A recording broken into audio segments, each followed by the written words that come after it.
You're listening to the Divorce and Your Money Show, the #1 podcast that discusses the complex business of divorce. I'm your host, Sean Lehman, MBA and Certified Divorce Financial Analyst.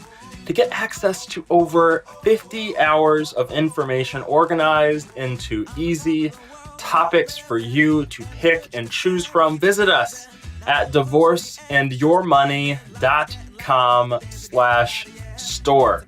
It is the best divorce resource in the United States that exists, and you can get access to over 150 episodes and all of the great content that this podcast has to offer. In this episode, I want to discuss the reasons that you should not keep the house during divorce. I want to take the other side of this issue, and many people come in with strong preferences and wants during the divorce process and desires and wishes, but I want you to make sure that you look at multiple sides of the issue, not just one side. And you still might end up making the decision that you are going to make after listening to this episode about your house, but I want you to come in with an open mind because you might learn something new and you might change your opinion on whether or not you should keep the house. The house is one of the largest assets, and to me as a financial advisor, I don't have any emotion regarding your house. Most of the time, I have never been to your house. I may never go to your house, and as far as I'm concerned, it's just some bricks and some wood and some stucco that people pay a lot of money for. And all I think about is, well, what's your house worth? If you have a mortgage or other issues, and how's the rest of your financial picture, and what should you do? Now, of course, it's an emotional topic, and it could have been where you raised your family and your kids, and you still might live there. And so there may be a lot more considerations for you to think about. But I want to take the emotion away from it for a little bit, just so you can think about the other side of this issue. And I want you to understand why you might not want to keep the house. I want to go through 4 reasons. The first, that it's a burden. Second is refinancing is complicated. Third is that homes are expensive to maintain. And fourth is you could end up worse off than you would have had you just sold the house. So let's go through each one of these. The first point being it's a burden. After divorce, and during the divorce process, but really after divorce, you got to understand, and you know this conceptually, but you're going to have lower income than you did before and pretty similar expenses than you did before. If you came from a 2-income household, then you're going to be living off of 1 income yourself. And if you had a 1-income household, you might have 70% of that income, or you might have 30% of that income, or somewhere in between. And so your income's going to be lower. But again, your expenses are going to stay the same. And so when you think about your house, given that new financial reality of lower income and same expenses, can you really afford the house? A larger share of your income is going to be going towards the home payment. Now, for some people, if you live very frugally or your home payment's very low, then that's okay. But the vast majority of people, 99% of the people I talk to, with that new reality, that's not a good situation to be in. And all of a sudden, your house can take up 40 or 50% of your income if you're not careful. And so just not financially feasible for you to stay there. And even though you have these ties, you're just trying to stay above water to continue to pay for the home. Now, number 2. Is refinancing is a tough process. Refinancing the house, if you have 2 names on the mortgage, well, when you got the mortgage, you had 2 names and probably 2 incomes. And if you were that person, or at least both of the names, if you were the mortgage company, let's put the mortgage company in your shoes. You made a loan to 2 people, and then one person says, I no longer want my name on that loan. Well, do you want to take that person's name off the loan? Of course not. You want both people to be liable, because if one of those persons doesn't live up to their obligation and make their payments, you can go after the person whose name is still on the mortgage in this case. And also, if it's you who's refinancing the home, as I just said in the previous point, is you probably have lower income than you did as a couple and high expenses. And so I'd be looking at it and say, no, I'm not going to refinance this loan for you as a mortgage company. And it gets even worse, because even if Wells Fargo or Bank of America, or insert a big company here, a big bank that you know here, wrote the mortgage originally, they might not be what's called the mortgage servicer.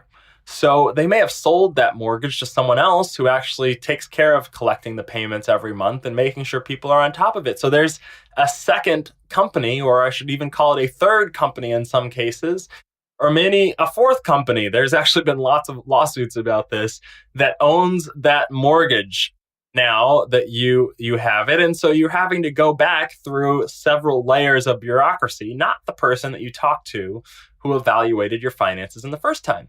And so all of those things combined mean that refinancing can be a tough process. And on top of that is interest rates change. And there's just so many other complicating factors when you try to refinance on top of the divorce process itself, that it may not be feasible to keep the home, and it might not be feasible to refinance, and you're better off selling it. Now, number 3 is that a home is more than a mortgage, and there's a lot of expenses that you have to maintain when it comes to the house. You have to calculate your mortgage, you have to calculate property taxes, expenses, but more importantly, you have to consider your regular utilities, repairs, maintenance, improvement, general upkeep. All of those things require a lot of additional money. And I have a great course in the store on this point that's all about your house, all the podcast episodes dedicated to your house.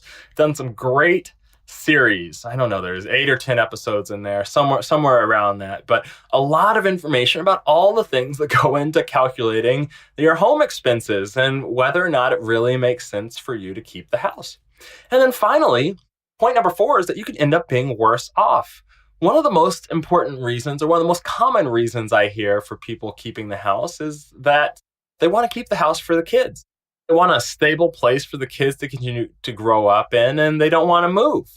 And in some cases that works, but life happens. And if the home is already a burden for you and you're already struggling to keep up with payments and this and that, is that really making you better off and making the kids better off? Maybe it's worth you downsizing. Might not be ideal from a living perspective, but there's a lot of value to having extra income for you to have the flexibility you need, either to save for your emergency fund or rebuild your credit, or to build up a retirement fund or something else. But if your home is taking away from that income, or extra money to spend on the kids, but if your home is taking away from that income, that can put you in a tough position.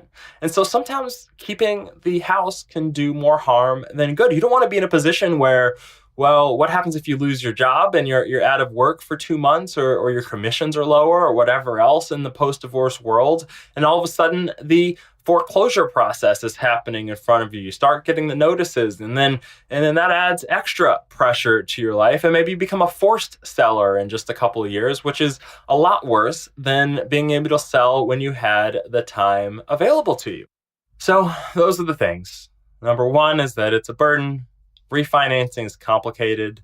A home is expensive to maintain, and you could end up worse off. Ultimately, you have to make the right decision for you.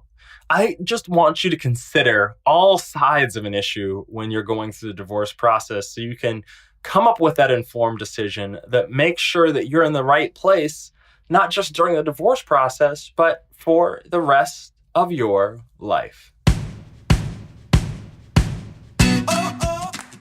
Before you go, there's 3 really important things I want you to do. Go to divorceandyourmoney.com. The first thing you do is you sign up for the email list right on the homepage, where I send you exclusive tips and information you won't find anywhere else. Second is to get access to over 40 hours of information, the best divorce resources in the United States that exist. Go to divorceandyourmoney.com/store, or click on the store button. You're going to get over 150 episodes that this podcast has to offer, all on the store page. And third, and finally, when you are ready for personalized help, visit the coaching page. That's divorceandyourmoney.com/coaching. Because here's the reality, is many of you are making financial mistakes or not getting all that you deserve as part of the divorce process, or maybe even just having a hard time making rational decisions, making sure that you're making the right decisions during this time, because there's so many emotional elements involved. It's hard to keep your head on straight. And divorce attorneys are good. I believe they're essential, but most attorneys are not financial experts. And so I get to work with you across the United States, in person, by phone, by email, and all you have to do is click on the coaching tab to set up an introductory call. Because once you sign that divorce settlement, there's no going back. And the sooner you get help, the better. I'm your host, Sean Lehman, MBA and Certified Divorce Financial Analyst. Thank you for listening.